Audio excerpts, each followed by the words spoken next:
Hello students, मैं S Chandrawat स्वागत करता हूं आप सभी का विनायक एजुकेशन ग्रुप की सेहत के ऊपर। प्यारे विद्यार्थियों, आपके सामने फिर से लेकर हाजिर हो चुका हूं 11th क्लास केमिस्ट्री। और इस 11th क्लास केमिस्ट्री के अंदर अपन चर्चा कर रहे हैं लेसन सेकंड, परमाणु की संरचना, एटॉमिक स्ट्रक्चर के बारे में। प्यारे विद्यार्थियों, पिछली वीडियो के अंदर अपन ने समस्थानिक व संभारिक के बारे में चर्चा की थी, आपको वो बिल्कुल समझ में आया होगा। अब बात करते हैं अपन यहाँ पर एक बहुत ही महत्वपूर्ण टॉपिक, और इस टॉपिक को आप लोग ध्यान से समझने का प्रयास करें, क्योंकि इसके बाद अपन पढ़ेंगे बोर का परमाणु मॉडल, नील्स बोर का परमाणु मॉडल, जो परमाणु की संरचना को बताने वाला अंतिम मॉडल था।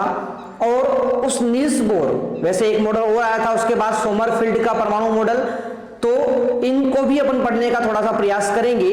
तो इन दोनों मॉडल को पढ़ने के लिए, बोर का परमाणु मॉडल, सोमरफेल्ड का परमाणु मॉडल, इनको पढ़ने के लिए अपन को पहले कुछ बातें जानना आवश्यक है, और उन बातों को अपन यहाँ पर जानने का प्रयास सबसे पहले करते हैं। तो देखो, अपन बात करने वाले हैं यहाँ पर एक बहुत ही महत्वपूर्ण टॉपिक, और वो है अपना विद्युत चुंबकीय विकिरण। देखो, हेडिंग है अपना यहाँ पर विद्युत चुंबकीय विकिरण, विद्युत चुंबकीय विकिरण, ठीक है, या विद्युत चुंबकीय तरंग भी इसको कहते हैं, बात एक ही है। इलेक्ट्रोमैग्नेटिक वेव या विद्युत चुंबकीय तरंग। अब देखो भाई, सबसे पहले तो अपन यही बात करेंगे कि सर ये विद्युत चुंबकीय विकिरण होती क्या है। तो देखो, जब कोई आवेशित कण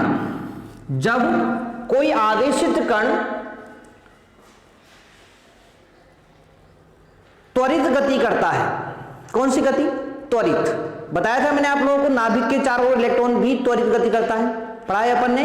और इलेक्ट्रॉन के ऊपर कौन सा आवेश होता है? ऋणावेश।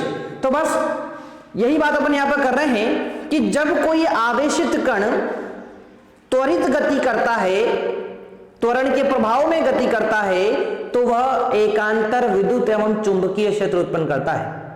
क्या करता है? एकांतर विद्युत एवं चुंबकीय क्षेत्र उत्पन्न करता है। और ये विद्युत एवं चुंबकीय क्षेत्र जो होते हैं ना, ये चुंबकीय एवं विद्युत क्षेत्र तरंगों के रूप में संचरित होते हैं, विकिरणों के रूप में संचरित होते हैं, और इन्हीं विकिरणों को अपन क्या बोलते हैं? विद्युत चुंबकीय विकिरण कहते हैं। ठीक है, तो परिभाषा पूछ ली जाए तो उसको अपन इस प्रकार से नोट करेंगे कि जब कोई आवेशित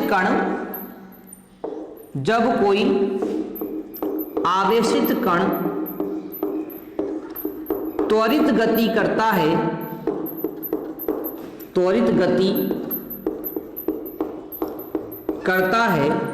तो त्वरित गति करता है तो एकांतर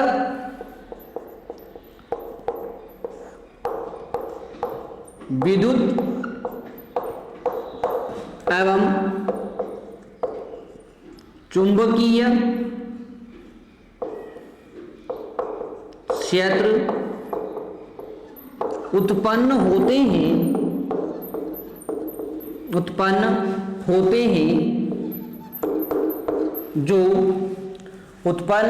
हैं जो तरंगों के रूप में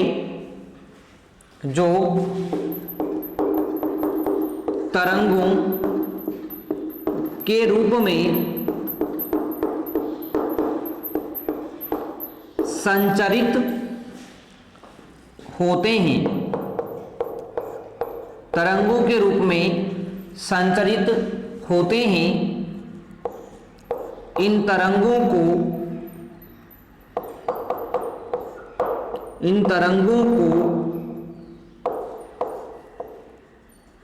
विद्युत चुंबकीय तरंग या विद्युत चुंबकीय विकिरण कहते हैं। ठीक है, तो ये विद्युत चुंबकीय तरंग या विद्युत चुंबकीय विकिरण के बारे में अपनी यहां पर बात हो चुकी है कि किसे कहते हैं अपन? विद्युत चुंबकीय विकिरण या विद्युत चुंबकीय तरंग। अब सुनो भाई, विद्युत चुंबकीय विकिरणें जो होती है ना, ये विद्युत चुंबकीय विकिरणें आपको पता होना चाहिए, ये तरंग प्रकृति में भी होती है और ये कण के समान व्यवहार भी करती है। यानी कि विद्युत चुंबकीय विकिरणों के दो प्रकार के व्यवहार होते हैं, ये तरंग के समान व्यवहार भी करती है और ये कण के समान व्यवहार भी करती है। और जब दोनों प्रकार के व्यवहार प्रदर्शित करती है, इसीलिए इन विद्युत चुंबकीय विकिरणों को द्वैत प्रकृति की कहा जाता है। द्वैत मतलब दोहरी प्रवृत्ति, ठीक है, तरंग के समान भी व्यवहार कर रही है, कण के समान भी व्यवहार कर रही है, दोनों प्रकार का व्यवहार प्रदर्शित कर रही है, दोहरी प्रकृति प्रदर्शित कर रही है, इसलिए इसे द्वैत प्रकृति का कहा जाता है। ठीक है ना। तो अपन दोनों ही प्रकृतियों के बारे में बात करेंगे, विद्युत चुंबकीय विकिरण की तरंग प्रकृति भी पढ़ेंगे, विद्युत चुंबकीय विकिरण की कणीय प्रकृति भी अपन पढ़ने वाले हैं। ठीक है ना। तो यहां पर एक लाइन अपन लिख लेते हैं कि विद्युत चुंबकीय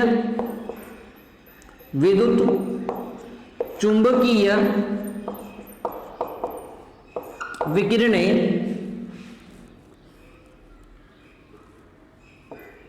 तरंग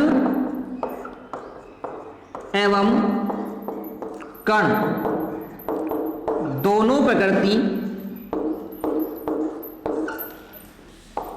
प्रकृति अर्थात द्वैत प्रकृति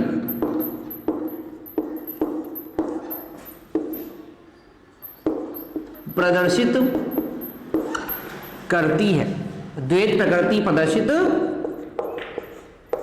करती है। यानी कि इसमें तरंग के गुण भी होते हैं और इसी के अंदर कण के गुण भी होते हैं। दोनों प्रकार के गुण आपकी ये विद्युत चुंबकीय विकिरणें प्रदर्शित करती है। ठीक है ना। अब एक एक गुण के बारे में अपन बात करने वाले हैं। सबसे पहले अपन बात करेंगे यहां पर विद्युत चुंबकीय विकिरण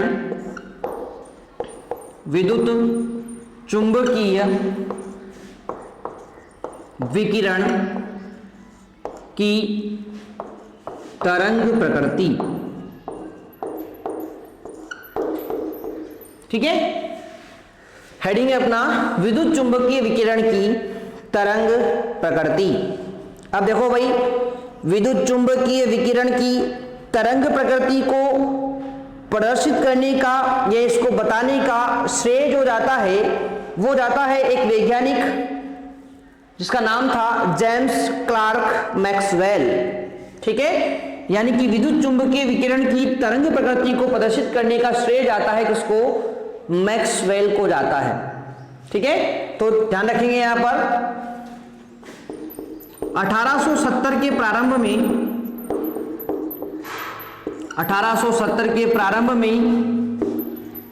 जेम्स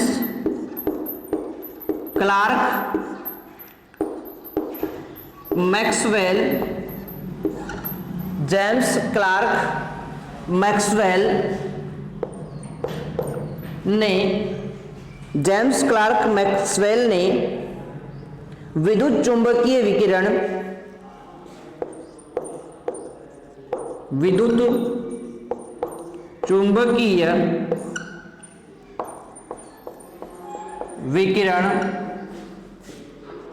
की तरंग प्रकृति का सिद्धांत दिया। तरंग प्रकृति का सिद्धांत दिया। इन्होंने कहा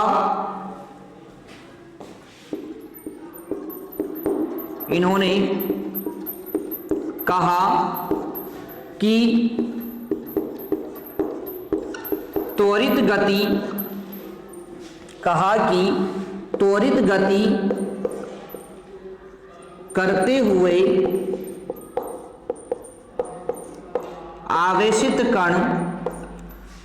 गति करते हुए आवेशित कण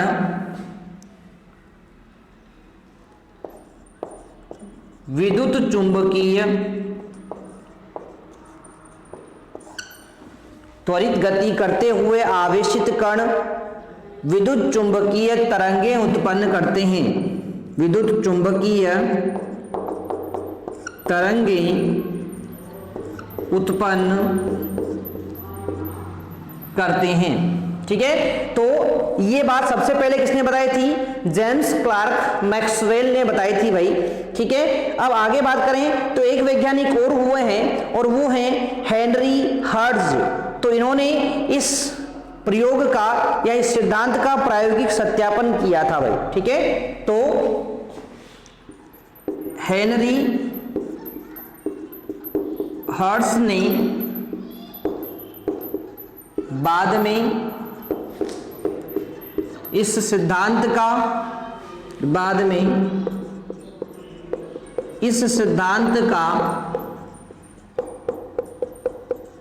प्रायोगिक सत्यापन किया। ठीक है, तो इसके बाद हेनरी हर्ट्ज आए और हेनरी हर्ट्ज ने इस सिद्धांत का प्रायोगिक सत्यापन किया। ठीक है,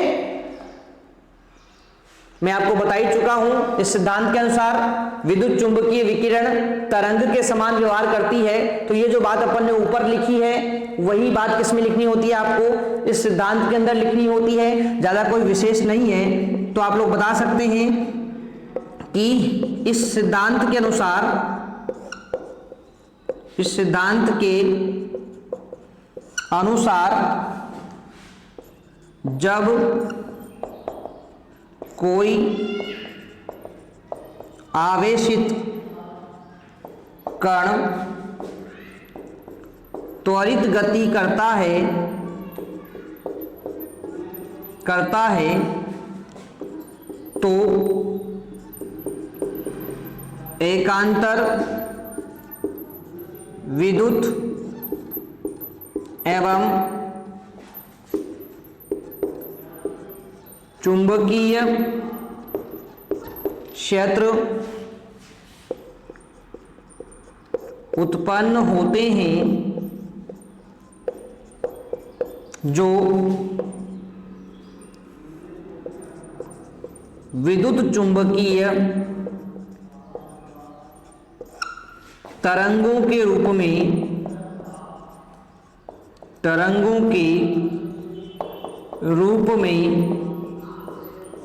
संचरित होते हैं। विद्युत चुंबकीय तरंगों के रूप में संचरित होते हैं। ठीक है ना, तो ये था अपना विद्युत चुंबकीय विकिरण की तरंग प्रकृति का सिद्धांत, जो किसके द्वारा दिया गया था? जेम्स क्लार्क मैक्सवेल के द्वारा दिया गया था। हर्ट्ज ने बाद में इसमें संशोधन किया या इसका प्रायोगिक सत्यापन किया। और सिद्धांत क्या है तो मैंने आपको बता दिया है, जब कोई आवेशित कण त्वरित गति करता है तो एकांतर विद्युत व चुंबकीय क्षेत्र उत्पन्न होते हैं जो विद्युत चुंबकीय तरंगों के रूप में संचरित होते हैं। ठीक है, और ध्यान रखेंगे भाई कि प्रकाश जो होती है, प्रकाश की अपन बात करें, सफेद प्रकाश जो आप लोग पढ़ते हैं, ये प्रकाश भी विद्युत चुंबकीय विकिरणों का ही क्या होता है? उदाहरण होता है। यानी कि प्रकाश भी विद्युत चुंबकीय विकिरण ही होता है, विद्युत चुंबकीय विकिरण ही होता है। ठीक है भाई, तो इस प्रकार से यहां पर यह था अपना विद्युत चुंबकीय विकिरण की तरंग प्रकृति का सिद्धांत, जो किसके द्वारा दिया गया? मैक्सवेल के द्वारा दिया गया था। ठीक है ना, तो इस प्रकार से आप लोग यहां पर इस चीज को ध्यान रखेंगे। अब देखो भाई, इस सिद्धांत की अपन बात करें, तरंग प्रकृति के सिद्धांत की बात करें तो विद्युत चुंबकीय विकिरणों के कुछ सामान्य गुणधर्म होते हैं और ये गुण अपन यहां पर पढ़ लेते हैं इस चीज को। ठीक है, तो यहां तक की बात आपने बिल्कुल नोट कर ली होगी। अब अपन बात करेंगे यहां पर विद्युत चुंबकीय विकिरणों के या तरंगों के गुण।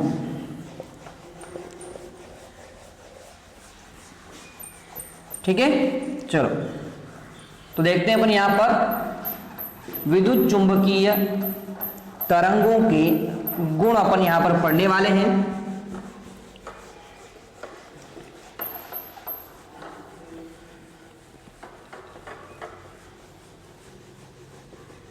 देखिए, विद्युत चुंबकीय तरंगों के गुण। ठीक है, देखो विद्युत चुंबकीय विकिरणों की या तरंगों के गुणों की अपन बात करें तो उसमें सबसे पहला गुण होता है जो मैंने आपको बताया था कि विद्युत एवं चुंबकीय क्षेत्र जो उत्पन्न यहां पर हो रहे हैं, यानी मैंने आपको बताया था कि जब कोई आवेशित कण त्वरित गति करता है तो एकांतर विद्युत व चुंबकीय क्षेत्र उत्पन्न होते हैं। तो ध्यान रखेंगे वो एक विद्युत और चुंबकीय क्षेत्र जो उत्पन्न हुए हैं ना, वो एक दूसरे के लंबवत होते हैं। क्या होते हैं? एक दूसरे के लंबवत। यानी कि जब कोई आवेशित कण त्वरित गति करता है तो जो विद्युत एवं चुंबकीय क्षेत्र उत्पन्न होंगे वो लंबवत होंगे एक दूसरे के। क्या होंगे? लंबवत। ठीक है, अब बात करेंगे कि विद्युत व चुंबकीय क्षेत्र लंबवत हैं तो तरंगे किस प्रकार से संचरित होती होगी। तो देखो ये दोनों एक दूसरे के लंबवत हैं, जब ये तरंगे संचरित होती है ना तो इसके बीच में इस प्रकार से संचरित होती है, इस प्रकार से। ठीक है, इन तरंग कहां चलेगी? इन दोनों के बीच में। ठीक है ना, तो इस बात को आप लोग यहां पर ध्यान रखेंगे। ठीक है, तो पहला गुण तो मैंने आपको बता दूं मैं आपको यहां पर क्या कि आवेशित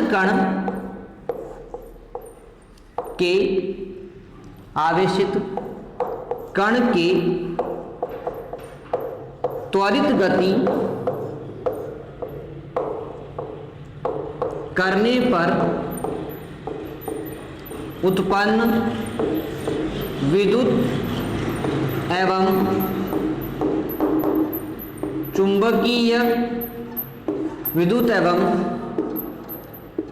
चुंबकीय क्षेत्र परस्पर लंबवत होते हैं। लंबवत होते हैं, लंबवत होते हैं, अर्थात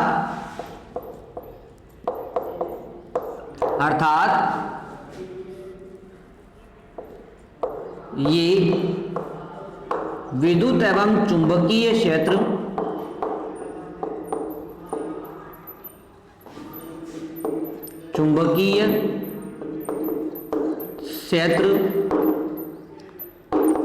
तरंग संचरण की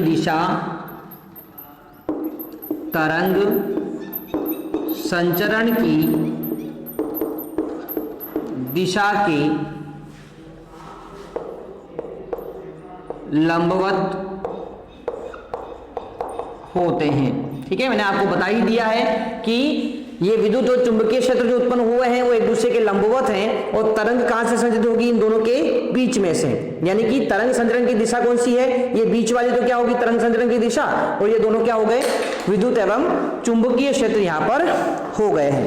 ठीक है ना, तो इस तरह से आप लोग इस चीज को ध्यान रखेंगे। पहला बिंदु अपना कंप्लीट हो जाता है। दूसरा बिंदु बोलता है कि विद्युत चुंबकीय विकिरणें जो होती है इन्हें गति करने के लिए माध्यम की आवश्यकता नहीं होती है। ठीक है, इन्हें गति करने के लिए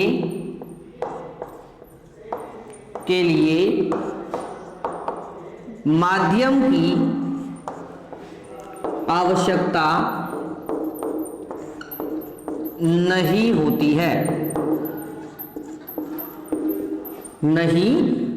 है, अर्थात ये निर्वात में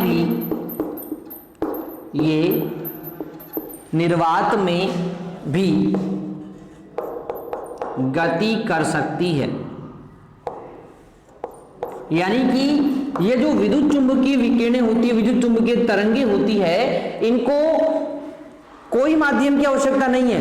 यानी वायु भी नहीं होगी ना तो भी ये आसानी से गति कर जाती है। यानी कि निर्वात में भी ये आसानी से गति कर सकती है, जबकि ध्वनि तरंगों में ऐसा नहीं होता। ध्वनि तरंगे जो होती है ना उनको गति करने के लिए माध्यम की आवश्यकता होती है। किसकी आवश्यकता होती है?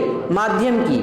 ठीक है, तो ये बात आप लोग ध्यान रखेंगे कि विद्युत चुंबकीय विकिरणें जो होती है उनको गति करने के लिए माध्यम की आवश्यकता नहीं होती है, वो निर्वात में भी आसानी से गति कर जाती है। परंतु जो ध्वनि होती है ना, ध्वनि तरंगे जो होती है वो निर्वात में गति नहीं कर पाती है, उन्हें गति करने के लिए माध्यम की आवश्यकता होती है।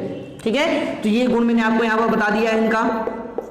तीसरे गुण के बारे में अपन बात करें तो देखो, तीसरा गुण यहां पर होता है कि विद्युत चुंबकीय विकिरणें जो होती है ये कई प्रकार की होती है। विद्युत चुंबकीय विकिरणें क्या होती है, कई प्रकार की होती है, जो इनकी आवृत्ति और तरंगदैर्ध्य के अनुसार भिन्न भिन्न होती है। आवृत्ति अलग अलग है, तरंगदैर्ध्य अलग अलग है, तो इनकी विकिरणों के प्रकार भी क्या हो जाएंगे, अलग अलग हो जाएंगे। ठीक है ना, तो मैं आपको बता दूं कि ये यानी कि विद्युत चुंबकीय विकिरणें जो होती है कई प्रकार की होती है, ये कई प्रकार की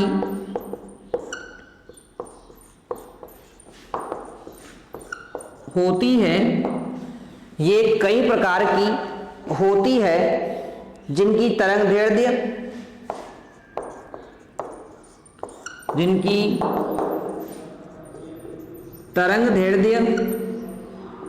एवं आवृत्ति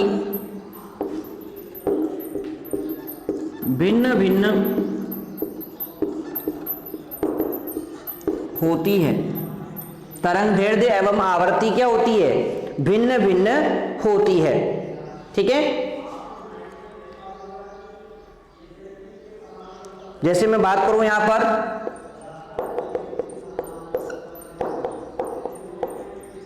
रेडियो तरंग, ठीक है, रेडियो आवृत्ति क्षेत्र, रेडियो आवृत्ति क्षेत्र, ध्यान रखेंगे इसकी आवृत्ति कितनी होती है, तो इसकी आवृत्ति होती है लगभग 10⁶ हर्ट्ज,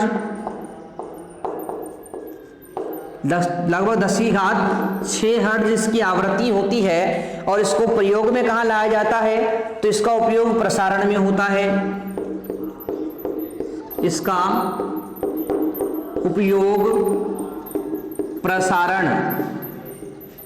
प्रसारण जानते हो भाई, रेडियो का प्रसारण होता है ना, जैसे अपना विविध भारती रेडियो का स्टेशन जो है अपना, उस पर विभिन्न प्रकार के कार्यक्रम का प्रसारण होता है। तो उसको प्रसारण करने के लिए कौन सी आवृत्ति की तरंगें काम आती है, विद्युत चुंबकीय विकिरणें, वो लगभग 10⁶ हर्ट्ज की तरंगें होती है भाई। ठीक है, तो इस चीज को आप लोग ध्यान रखेंगे। सूक्ष्म तरंगों की बात करें अपन, सूक्ष्म तरंग की बात करें तो आवृत्ति होती है लगभग 10⁻² हर्ट्ज। कितनी आवृत्ति होती है, लगभग 10⁻² हर्ट्ज इनकी आवृत्ति होती है। और ध्यान रखें इन सूक्ष्म तरंगों का उपयोग रडार में किया जाता है, इसका उपयोग रडार में किया जाता है। ठीक है, रडार जो होता है प्यारे विद्यार्थियों, ये आपके जो हवाई जहाज जो वायु के अंदर, वायुमंडल के अंदर गति करते रहते हैं, उन हवाई जहाजों, मिसाइलों, इन सभी की गति को निर्धारित करने के लिए वो सही प्रकार से गति कर पा रहे हैं या नहीं कर पा रहे हैं, इसके लिए अपन इसको काम में लेते हैं, रडार को काम में लेते हैं। ठीक है, तो इसका उपयोग रडार में किया जाता है। तो वायुयानों की गति को मापने के लिए, उनकी गति को देखने के लिए रडार का उपयोग किया जाता है। तो वहां पर कौन सी तरंगें काम आती है, सूक्ष्म तरंगें काम में आती है। उसके बाद बात करूं मैं आप लोगों से यहां पर, तो अवरक्त क्षेत्र की तरंगों की अपन बात करें तो आवृत्ति होती है लगभग 10⁻13 हर्ट्ज। कितनी होती है, 10⁻13 हर्ट्ज होती है। इसका उपयोग होता है गर्म करने में, उपयोग गर्म करने में होता है। यानी कि कोई भी चीज को अपन गर्म कर रहे हैं, जैसे होता ना हीटर में, हीटर क्या करता है, कोई भी पदार्थ को गर्म कर देता है, तो उस हीटर की जो विकिरणें हो, जो तापमान की विकिरणें निकल रही है ना वहां पर, वो कौन सी आवृत्ति की है, वो 10⁻13 हर्ट्ज आवृत्ति की है। अवरक्त क्षेत्र की वो तरंगें होती है। तो उपयोग गर्म करने में होता है इसका। आगे बात करें अपन पराबैंगनी क्षेत्र, विभिन्न प्रकार की विकिरणें होती है भाई, जो आवृत्ति के अनुसार अलग अलग होती है। मैंने आपको बता दिया यहां पर पराबैंगनी क्षेत्र आवृत्ति होती है पराबैंगनी क्षेत्र की लगभग 10⁻16 हर्ट्ज। इतनी आवृत्ति होती है पराबैंगनी क्षेत्र की, और ये सूर्य विकिरण का एक भाग होती है। आप लोग जानते हैं सूर्य की विकिरणों के अंदर ये पाई जाती है, सूर्य